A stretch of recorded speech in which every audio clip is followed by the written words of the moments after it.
মাছের রেসিপি অনেক রকম করেই তো খাওয়া হয়েছে। একবার এই পদ্ধতিতে মাছ রান্না করে খেয়ে দেখতে পারেন।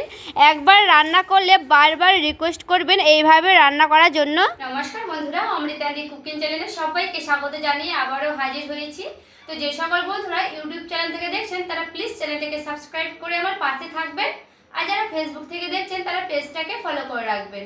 আর স্কিপ না করে পুরো রেসিপিটি দেখা অনুরোধ রইল, লাইক দিয়ে ভিডিওটি দেখবেন। তো চলুন রেসিপিটি দেখে নেওয়া যাক। এখানে দেখুন বন্ধুরা, নিয়ে নিয়েছি মাছ, আর মাছগুলো কিন্তু একেবারে টাটকা। তো কেটে নিয়ে চলে এসেছি এই মাছগুলো। আর দেখতে দেখুন কতটা সুন্দর লাগছে। তো মাছগুলো ধুয়ে নিচ্ছি, তারপরে আবারও ফিরে আসছি।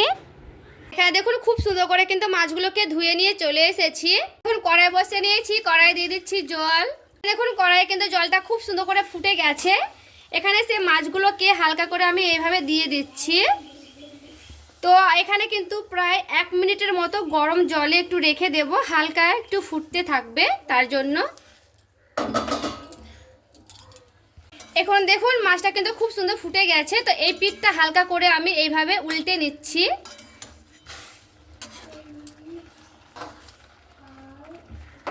পরে খুব ভালো মতো করে 1 মিনিটের মতো কিন্তু রেখে দিয়েছিলাম। এরপরে মাছটাকে আমি নামিয়ে নিচ্ছি, তারপরে আবারও ফিরে আসছি।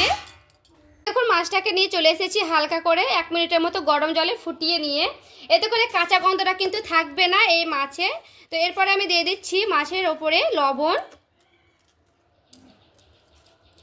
এরপরে দিয়ে দিচ্ছি হলুদের গুঁড়া, কাশ্মীরি লঙ্কার গুঁড়া, দিয়ে দিচ্ছি বেসন, দিয়ে দিচ্ছি ভাজা মশলার গুঁড়া। পেঁয়াজ ও রসুনকে পেস্ট করে নিয়েছিলাম আগে থেকে, দিয়ে দিলাম। একটু শুকনো শুকনো করে কিন্তু খুব সুন্দর করে শুকনো শুকনো করে নিতে হবে। এরপরে খুব ভালো মতো করে দেখুন 2 দিকে এইভাবে আমি লাগিয়ে নিচ্ছি। তো খুব ভালো মতো করে কিন্তু এইভাবে লাগিয়ে নিতে হবে। খুব সুন্দর করে কিন্তু মাখানো হয়ে গেছে। এখানে দেখুন একটা কড়াই বসে নিয়েছি, আবারও কড়াই দিয়ে দিচ্ছি তেল। গ্যাসের আঁচটাকে আমি অন করে নিলাম। দেখুন তেলটা কিন্তু খুব ভালো মতো করে ধোয়া ওঠা গরম করে নিতে হবে। আর মাছ ভাজলে কিন্তু তেলটা অবশ্য করে গরম করে নিতে হবে, এটা তো আমরা সবাই জানি। এরপরে দেখুন ম্যারিনেট করা মাছগুলো কিন্তু নিয়ে চলে এসেছি, আর গ্যাসের আঁচটা কিন্তু একেবারে বাড়ানো আছে। এরপরে আমি দিয়ে দিচ্ছি সেই মাছগুলোকে।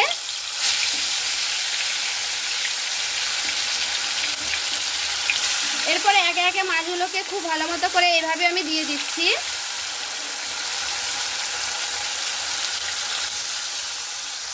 আমি কিন্তু একবারে ভাজবো না সবগুলো মাছ, এই মাছটাকে হালকা করে এইভাবে ভেজে নিচ্ছি। এরপর দেখুন একদিক কিন্তু হালকা করে আমি এইভাবে ভেজে নিয়েছি, আর গ্যাসের আঁচটা কিন্তু বাড়িয়ে রেখেছি। এরপর আমি উল্টে নিচ্ছি মাছগুলোকে। এই যে দেখুন এইভাবে খুব সুন্দর করে কিন্তু যখন একেবারে তেল গরম করে দিলে মাছগুলো কিন্তু খুব ভালো মতো করে এইভাবে উঠে যায়। এই যে দেখুন খুব ভালো মতো করে কিন্তু উঠে যাচ্ছে। তো এই পিঠটাও খুব সুন্দর করে আমি ভেজে নেব, 2 পিঠটা খুব সুন্দর করে কিন্তু ভেজে নিতে হবে। আর এইভাবে কিন্তু নিচ পিঠটা খুব সুন্দর করে আমি ভেজে নেব, আর এইভাবে ভাজলে কিন্তু একটাও মাছ ভাঙবে না গোটা। এরপরে আমি একটা বাটিতে উঠিয়ে নিচ্ছি। এইগুলো কিন্তু একেবারে হালকা করে উঠিয়ে নিতে হবে। এখন দুটো আমি পেঁয়াজ নিয়েছি, তো পেঁয়াজ দুটোকে কেটে নেব। প্রথমে পেঁয়াজের এইভাবে মুখ দুটোকে কেটে নিচ্ছি, এরপরে খোসাটা ছাড়িয়ে নিচ্ছি, তারপরে ধুয়ে নেব, তারপরে ফিরে আসছি। পরে খুব সুন্দর করে পেঁয়াজগুলোকে কেটে নিচ্ছি। এখানে পেঁয়াজটা আপনারা কম বেশি করে নেবেন। তো এইভাবে পেঁয়াজগুলোকে খুব সুন্দর করে আমি কেটে নিচ্ছি।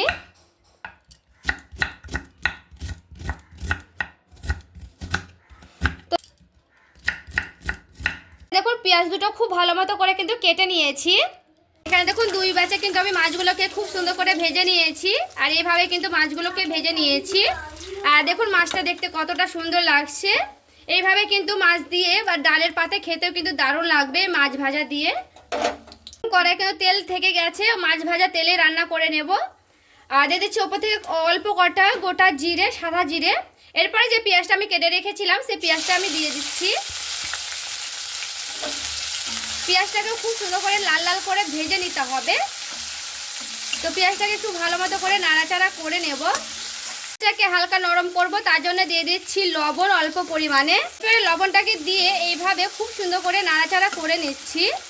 প্রায় 2 মিনিটের মতো একটু নাড়াচাড়া করে নিতে হবে, তার কারণে দেখবেন পেঁয়াজগুলো কিন্তু খুব সুন্দর নরম হয়ে আসবে।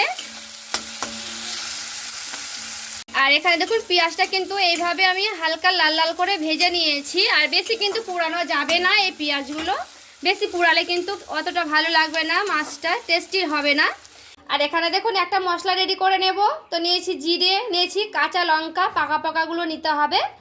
আর এখানে আমি নিয়েছি টমেটো আর নিয়েছি আদা। তো আপনারা শুকনো লঙ্কা কিন্তু দিতে পারেন কাঁচা লঙ্কার বদলে। তো এইগুলোকে খুব ভালো মতো করে আমি কিন্তু মিক্স করে নেব, মানে বেটে নেব। তো এখানে আমি একটা মিক্সিং বোল নিয়ে নিয়েছি। তো মিক্সিং বোলে সবগুলোকে দিয়ে দিচ্ছি। পরে অল্প পরিমাণে দিয়ে দিচ্ছি জল, ওই বাটিটা বুলিয়ে দিয়ে দিলাম, একেবারে সামান্য করে দিলাম কারণ টমেটো দিয়েছি তার জন্য। এরপর আমি দিয়ে দিচ্ছি ঢাকা দিয়ে খুব ভালো মতো করে একটা মিহি পেস্ট করে নেব। এরপরে দেখুন খুব ভালো মতো করে একটা মিহি পেস্ট করে নিয়েছি। এখানে আমি সেই মশলাটা রেডি করে নিয়েছিলাম, সেই মশলাটা দিয়ে দিচ্ছি। সেই বাটি বুলিয়ে অল্প পরিমাণে দিয়ে দিচ্ছি জল, লবণ অল্প পরিমাণে। এরপরে দিয়ে দিচ্ছি পরিমাণ মতো হলুদের গুঁড়া, কাশ্মীরি লঙ্কার গুঁড়া। পরে খুব ভালো মতো করে মশলাটাকে কষিয়ে নিচ্ছি। এখানে মশলাটা যত ভালো কষানো হবে তত কিন্তু মাছটা খেতে টেস্টি হবে। দেখুন মশলাটা আমি খুব ভালো মতো করে ঢাকা দিয়ে দিচ্ছি, গ্যাসের আঁচটা কিন্তু কমিয়ে দেব। এরপর আমি ঢাকাটা উঠিয়ে নিচ্ছি। আর প্রায় 1 মিনিটের মতো ঢাকা দিয়ে রেখেছিলাম গ্যাসের আঁচটা কমিয়ে। আর এখানে দেখুন খুব ভালো মতো করে কিন্তু মশলাটা খুব সুন্দর কষানো হয়েছে, দেখে বুঝতে পারছেন। আর পেঁয়াজগুলো কিন্তু একেবারে নরম হয়ে গেছে। পেঁয়াজটা যত ভালো নরম হবে তত কিন্তু এই মশলার গ্রেভিটা ভালো লাগবে খেতে। এখানে প্রায় 2 মিনিটের মতো আমি কষিয়ে নিয়েছি, গ্যাসের আঁচটা বাড়িয়ে নিয়েছিলাম দিয়ে। এরপরে এখানে আমি টক দই নিয়েছি, টক দইটাকে ফেটিয়ে নিয়েছি। টক দইটাকে কিন্তু ফেটিয়ে নেওয়ারই চেষ্টা করবেন। এরপরে টক দইটাকে দিয়ে খুব ভালো মতো করে এইভাবে আমি কষিয়ে নিচ্ছি। টক দইটা দিলে আরও কিন্তু খেতে দারুণ লাগবে এই মাছের রেসিপিটি। এরপরে সেই টক দইয়ের বাটিটা বুলিয়ে অল্প পরিমাণে দিয়ে দিচ্ছি জল। এরপরে টক দইটা দিয়ে 1 মিনিটের মতো পুরো আমি কষিয়ে নিচ্ছি এইভাবে। এখানে মশলাটা পুরোপুরিভাবে আমার কষানো হয়ে গেছে, দেখে বুঝতেই পারছে। এরপর আমি দিয়ে দিচ্ছি জলটা দিয়ে এইভাবে খুব ভালো মতো করে একটু নাড়াচাড়া করে নিলাম। তো জলটা দিয়ে খুব সুন্দর করে একটু ফুটিয়ে নেব, একেবারে কিন্তু টকবক করে ফুটিয়ে নিতে হবে। আর দেখুন খুব সুন্দর করে টকবক করে ফুটতে লেগেছে ঝোলটা। তো এখানে আমি যেহেতু টক দই ব্যবহার করেছি, তো টক দইয়ের স্বাদের ব্যালেন্স ঠিক রাখার জন্য দিতে হবে চিনি। তো এখানে আমি 1 চামচের মতো পুরো চিনিটা দিয়ে দিলাম। আর এখানে দেখুন খুব ভালো মতো করে ফুটিয়ে নিয়েছি। আর দেখতে দেখুন কতটা লোভনীয় লাগছে। দেখুন খুব সুন্দর করে পেঁয়াজটা কিন্তু গলিয়েও নিয়েছি, এই যে গলে গেছে। পেঁয়াজটা কিন্তু অবশ্য করে গলে নিতে হবে। দিয়ে এরপর আমি এইভাবে খুব সুন্দর করে নাড়াচাড়া করে নেব। এখানে আমার সেই ভেজে রাখা মাছগুলো কিন্তু দিয়ে দিচ্ছি। তো সবগুলোই মাছ কিন্তু এইভাবে আমি দিয়ে দেব। এখানে সবগুলো মাছ দিয়ে দিয়েছি। এরপরে হালকা করে এইভাবে আমি নাড়াচাড়া করে নিচ্ছি। তো দেখুন খুব ভালো মতো করে নাড়াচাড়া করানো হয়ে গেছে। তো এখানে আমি প্রায় 1 মিনিটের মতো একটু ফুটিয়ে নিচ্ছি, বেশিক্ষণ কিন্তু ফুটাতে হবে না। এরপর দেখুন 1 মিনিটের মতো খুব সুন্দর করে ফুটিয়ে নিয়েছি। তো এরকমই কিন্তু রাখবো গ্রেভিটা, আর বেশি কিন্তু শুকনো শুকনো করবো না। এরপর আমি নামিয়ে নিচ্ছি, তারপরে দেখাচ্ছি আবারও। আর এই যে দেখুন বন্ধুরা, মাছটাকে আমি রেডি করে নিয়ে চলে এসেছি। আর দেখতে দেখুন কতটা লোভনীয় হয়েছে। আর একেবারে কিন্তু আমি শুকনো শুকনো করে রান্না করেছি, একেবারে গ্রেভি করে, ঝোল করিনি বেশি। তো আজকের এই মাছের রেসিপিটি কেমন লেগেছে অবশ্যই কমেন্ট করে জানাতে ভুলবেন না। আর দেখতে দেখুন কতটা লোভনীয় হয়েছে। এই দিয়ে 1 থালা ভাত নিমিষে শেষ করে ফেলবেন, খেতে এতটাই টেস্টি হয় এই মাছের রেসিপিটি। অনেক রকম করে তো খেয়েছেন, একবার হলেও ভিন্ন ভিন্ন ধরনের মাছের রেসিপি খেয়ে দেখতে পারেন, দারুণ হবে খেতে। আজকের এই রেসিপি কেমন লেগেছে অবশ্যই কমেন্ট করে জানাতে ভুলবেন না। ভালো লেগে থাকলে প্লিজ লাইক করবেন, চ্যানেলটাকে সাবস্ক্রাইব করে আমার পাশেই থাকবেন। দেখা হচ্ছে আরো একটি রেসিপির সঙ্গে। সবাই ভালো থাকবেন, সুস্থ থাকবেন।